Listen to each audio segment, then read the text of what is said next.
Welcome to School of PE podcast. I'm your host, Chris Miller, and I'm so glad that you could join me this week. We are going to discuss topics about FE, PE, and SC, and we're also going to answer questions that will help students prepare for their exams. Let's get started. Hello, everyone, and welcome back for another exciting episode of the SOPE Weekly Podcast. I'm Chris Miller, and today I got Mr. Geder Mena, PE, coming out to talk to us today about a rather interesting subject here. So without further ado, let's go ahead and welcome him in, and maybe Geder, you can tell the audience a little bit about yourself. Sure. I just want to correct something. Not a PE yet, so I am an EIT. Okay. Coming to becoming a PE hopefully this year. Fantastic. Well, we're happy to be along with you for the journey. So I'm sure you have a lot to offer to our audience today. Like I said, the topic is interesting. I'll introduce the topic here in just a moment. But Geder, if you want, just please give us a little background to tell us a little about who you are. Yes. So my name is Geder. I went to school in the City College of New York. I graduated with a Bachelor of Engineering, specifically in environmental engineering, with a focus in water resources. I graduated in 2017. After that, I've been working toward my goal, which essentially is becoming a professional engineer. So at the moment, I work for a consulting firm. I work under the site assessment and remediation department here in New York City. And I am very excited. I'm very excited about this, that I choose this industry. Yeah, we're glad to have you today. So New York City College. So I believe one of our instructors teaches there. I don't know if you had him, maybe Amir Mousa. Water resources? No, he's a civil, so I didn't know maybe if you came across, maybe had to take one of his classes or not. I took Professor Phillips, which is well known. Dr. Phillips been teaching since 1970s environmental engineering. Oh, very and nice. Also Professor Vasiliadis, but Musa sound familiar. That name sound familiar. I think it's more into the civil engineering department. Correct. And I was more focused on the geology, environmental science, and wastewater treatment design. Very nice. I was not involved too much into the structural transportation and construction engineering, but I was more focused in environmental engineering. Sounds good, but good to have you out of the Big Apple. So today's topic is creativity and emotional intelligence and work experience. Might sound French to a lot of people. I know it did for me this morning when I was looking at the questions. So let's just first start off, and let me just ask you, when it comes to creativity and emotional intelligence, what is creativity? Okay, creativity, when we think about creativity, we associate it into the artistic part. However, creativity plays a big role in any field, in any discipline. So, the definition of creativity is the use of our imagination, and we typically associate it with the art. However, we need a lot of creativity, especially nowadays, in order to generate a lot of innovation in science. For example, coming out with a vaccine and in order to fight any other world challenges. So creativity plays a big role in any of our either science field, in any other art field, but creativity, again, is applicable to any industry and any field of study as well. No, I couldn't agree with you more. You're right. When you think of creativity, you think of creative writing or maybe art. I remember playing with Legos. How creative could you be to build this Lego structure? But you're right. You see it everywhere, every day. Sometimes, let's just take, for example, and you can understand this being in the Big Apple, traffic, right? Congestion in New York City. I'm from LA, so there's a lot of traffic congestion. And sometimes you got to think outside of the box or be a little creative on a workaround of how to get to work. Exactly. Out in LA, the 405 freeway could be backed up. So you're like, I got to get creative and take some side streets. Or, maybe you're working on a project at work and you're like, the traditional method just might not work. And so you have to get a little creative to find a solution to whatever issue you might be facing. So I think creativity applies to everybody in anything really.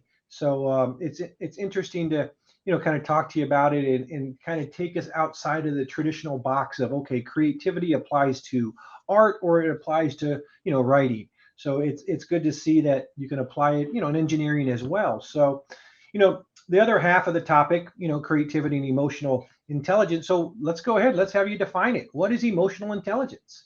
Okay, emotional intelligence in my own word is the wisdom that we all have inside of us.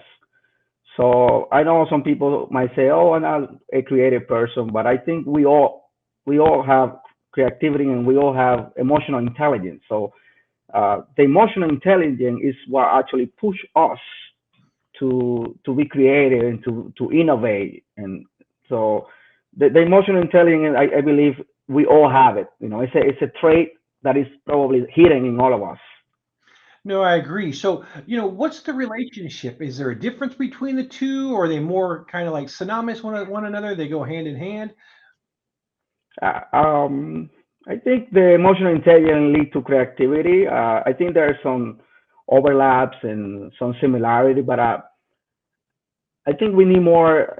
I think into like go into more into the neuroscience in order to explain the biological behaviors and how the brain works in terms of your emotions and plays a plays that's how it plays a role. So the difference I don't really think of. There might be so many difference, but I believe there is similarity in them. So having a high emotional intelligence value can typically lead to high creativity. There's That a makes positive correlation. Sure, no, that makes a lot of sense. Thank you for sharing that for us. So, I remember growing up, sometimes, you might have an art project in school and you're like, your parents are like, hey, did you do your homework today? You finish that art project? Like, no, I just can't do it. Why not? Well, I'm not creative. And I remember that wasn't an excuse for me.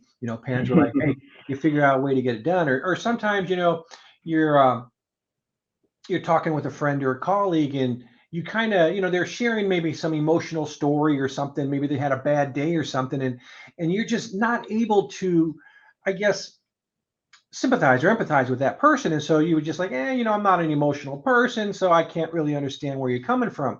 So let's say you're not very creative, or maybe you don't consider yourself an emotional person, but you want to become those. So, is there anything that you can do to kind of increase or enhance those traits?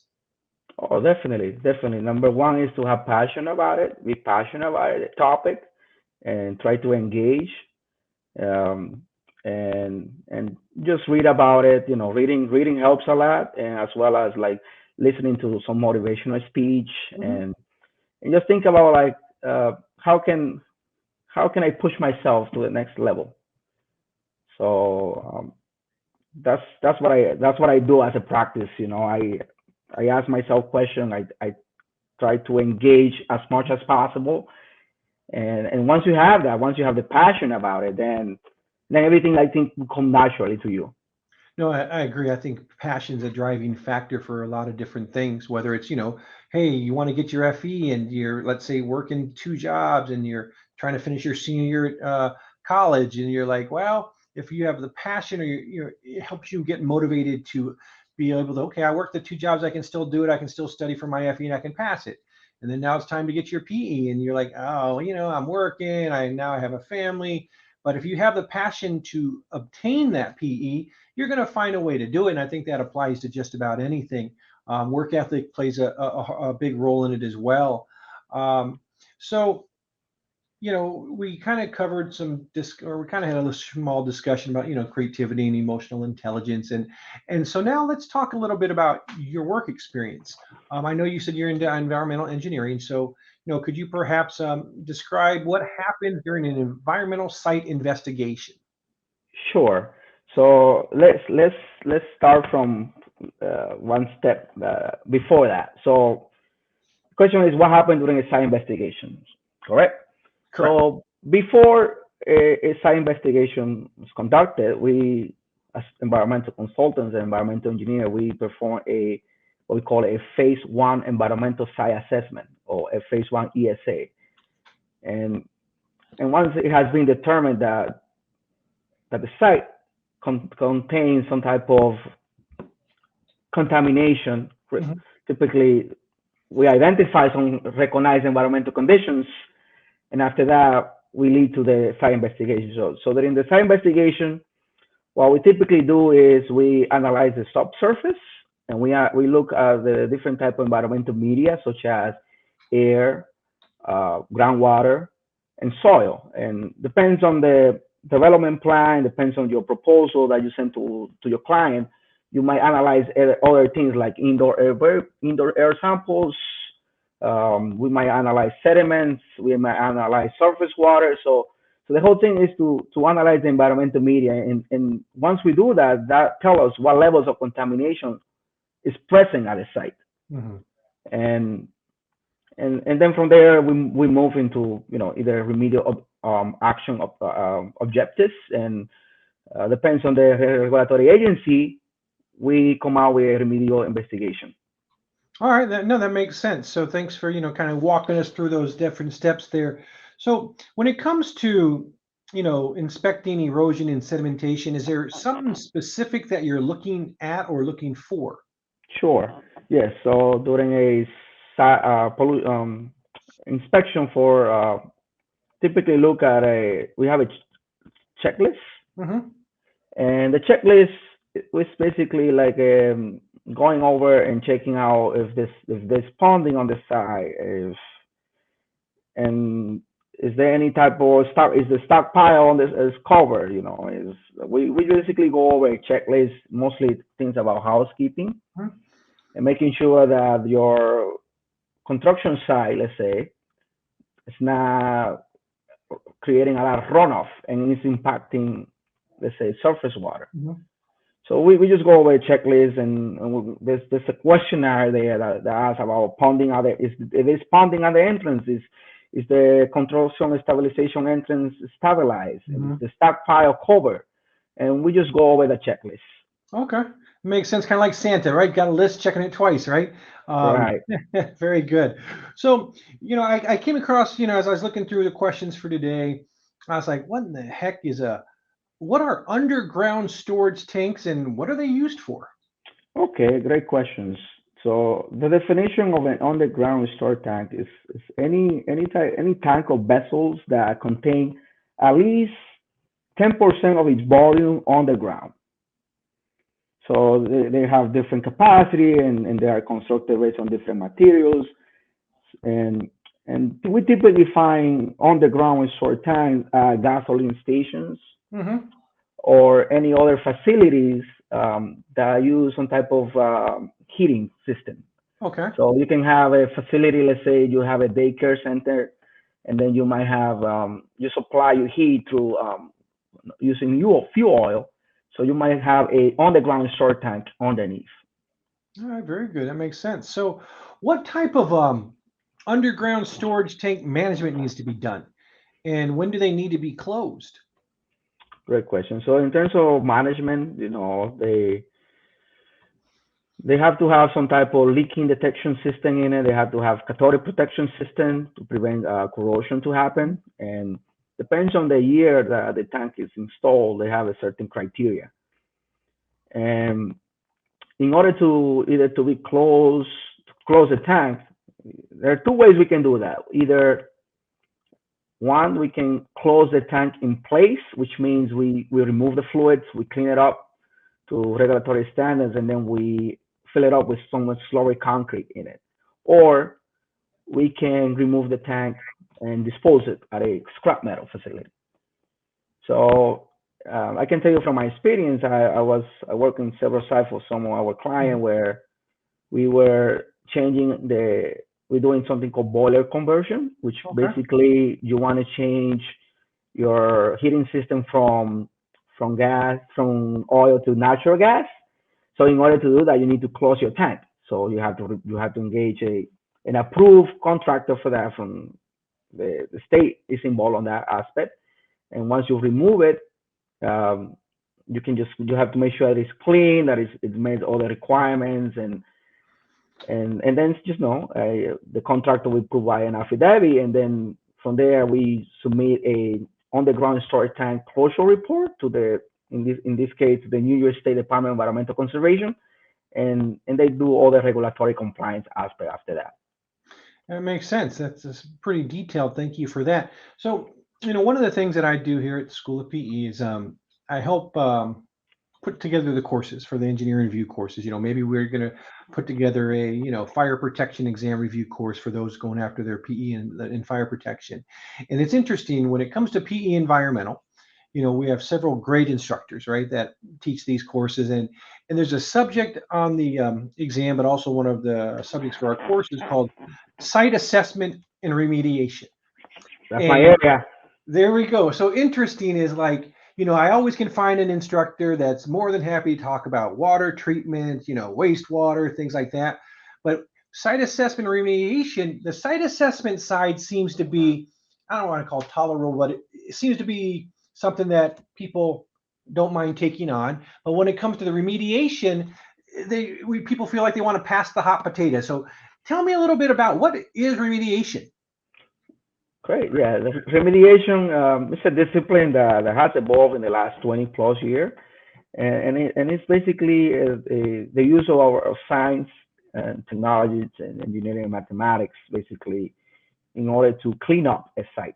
When we think about remediation, we think about some type of contaminant removal. So it is a new discipline of in engineering, and it has different remediation technologies. And typically, we have what they call it in situ technologies that you remove your contaminants and create other source, and there are other ones like more frequent that we do, which is offsite and disposal, which you have a contaminated land and one excavate and then send it to a landfill, which is the least preferred method to use. Instead, we can do other things like chemical, we can do in situ soil stabilization and other chemical treatments and thermal treatments as well. Oh, hey, thanks for clearing that up because I've been working, I've been putting courses together with School PE probably since 2012. And I think we've probably had PE environmental since then for the exam review.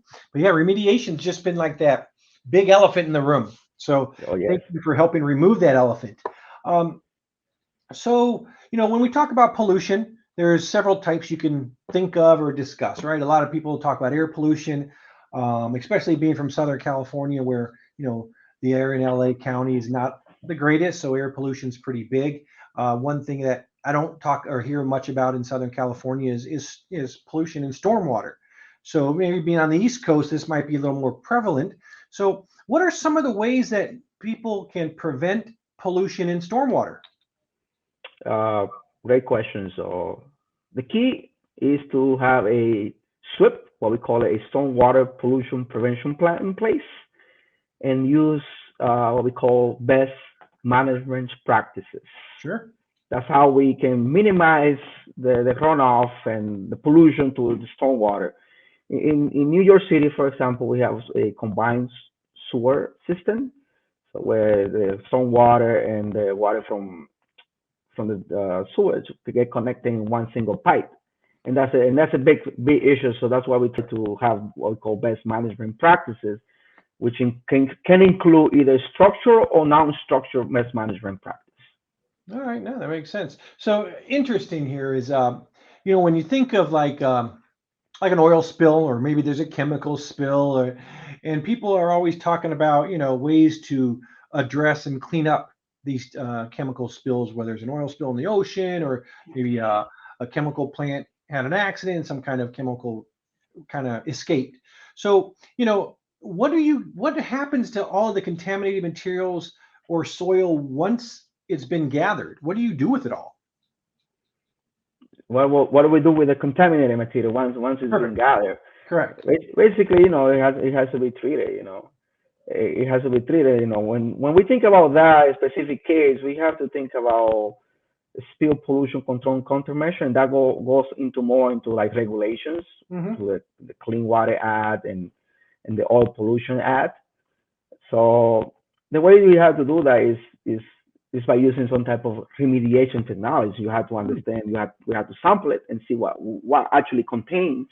And once you know what it is, once you know your composition of your let's call it in this case like a waste or combination, then we can analyze and we can apply the appropriate treatment.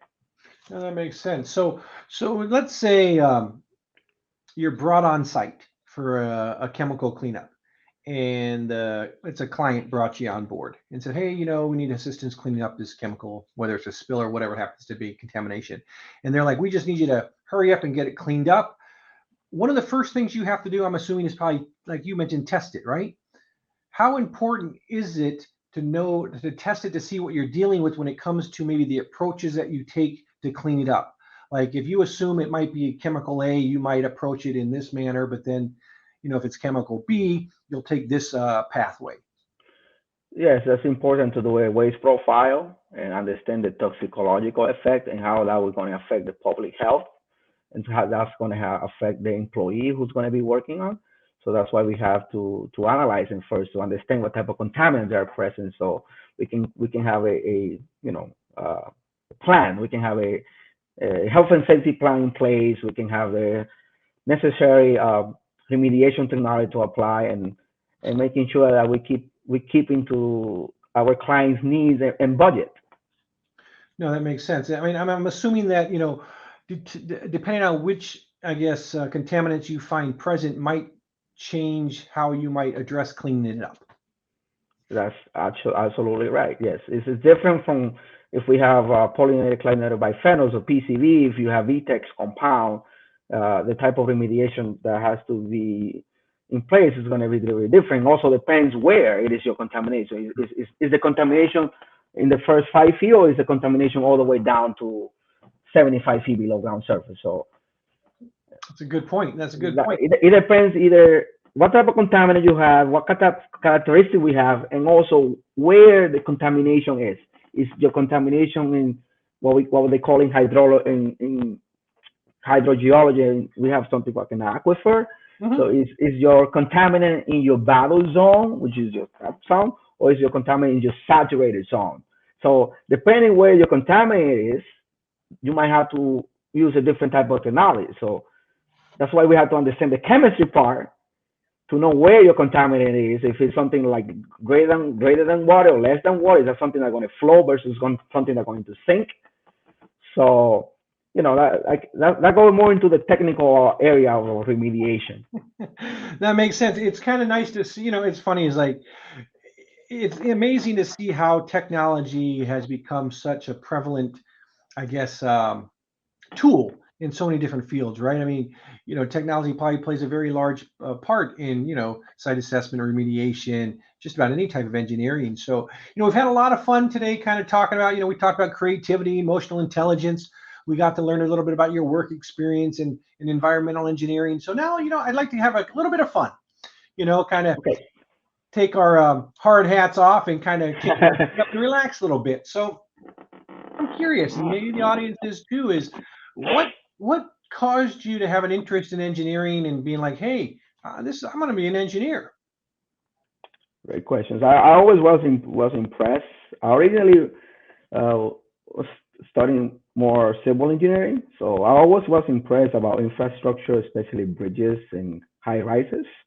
So I have always had a curiosity, and as a child, I typically play around. I take things out, and then I started like having the curiosity, like how this thing is going to work. So I always had an interest on that, and having an interest in math and science. I pursue engineering.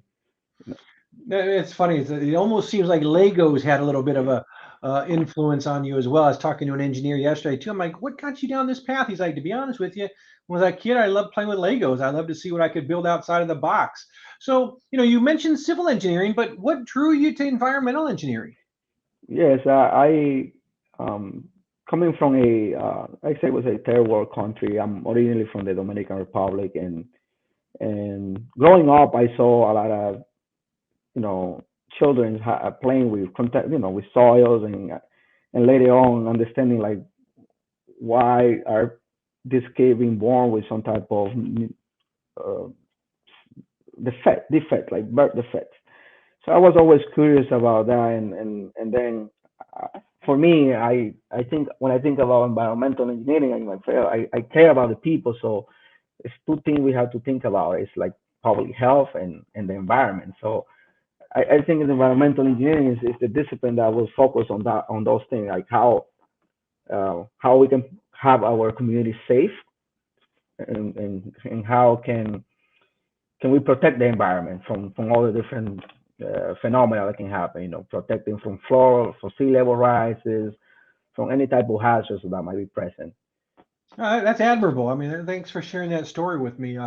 That's really nice. Like you saw, some tragedies growing up, and you wanted to see how you can make a difference. That's really neat. Um, so, you got through your FE, and Correct. now your goal is to obtain your PE.